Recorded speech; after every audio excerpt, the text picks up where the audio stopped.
بسم اللہ الرحمن الرحیم۔ عالم ربانی حاج آقائے دولابی سے کسی نے پوچھا کہ یہ بتائیے آخری زمانے میں لوگوں کی حالت کیسی ہوگی؟ انہوں نے جواب میں ایک خوبصورت مثال دی۔ وہ کہتے ہیں کہ آخری زمانے کے لوگوں کی مثال اس باپ کے جیسی ہے کہ جس کے 4 بیٹے ہوں۔ وہ اپنے بیٹوں کو ایک کمرے میں بند کر دیتا ہے اور کہتا ہے کہ تم لوگ میری واپسی تک اسی کمرے میں ہی رہنا، میں کہیں کام سے جا رہا ہوں۔ لیکن وہ باپ خود کو ایک دیوار کے پیچھے چھپا لیتا ہے۔ وہ دیکھنا چاہتا ہے کہ میرے بچے کیا کرتے ہیں۔ بڑا بیٹا باپ کی غیر موجودگی سے غلط فائدہ اٹھاتا ہے اور کمرے کی چیزوں کو ادھر ادھر پھینکنا شروع کر دیتا ہے۔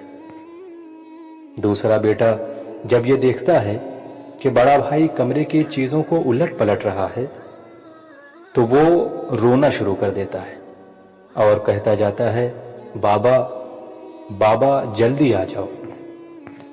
تیسرا بیٹا باپ اور دونوں بھائیوں کو فراموش کر کے اپنے کاموں میں مشغول ہو جاتا ہے۔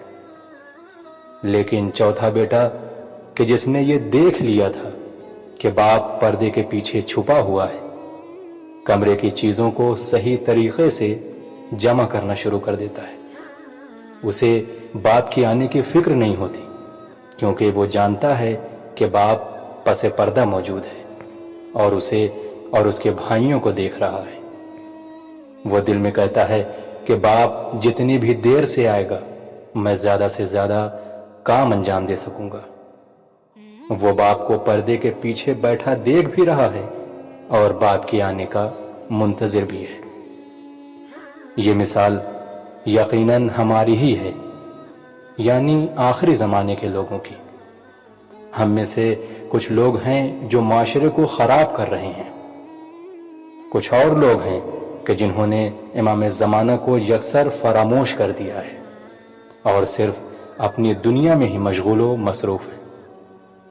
کچھ اور لوگ ہیں جو صرف مسجد میں بیٹھ کر یہی دعا کرتے ہیں کہ یا امام جلدی آ جاؤ، العجل العجل، اور خود کسی چیز کی اصلاح اور بہتری کی کوئی کوشش نہیں کرتے۔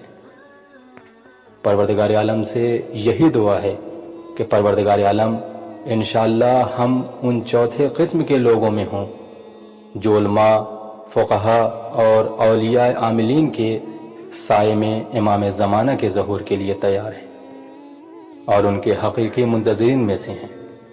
وہ امام کے ظہور کے لیے خود بھی تیار ہیں اور معاشرے کو بھی تیار کر رہے ہیں، اور یہی سچے اور حقیقی منتظر ہیں۔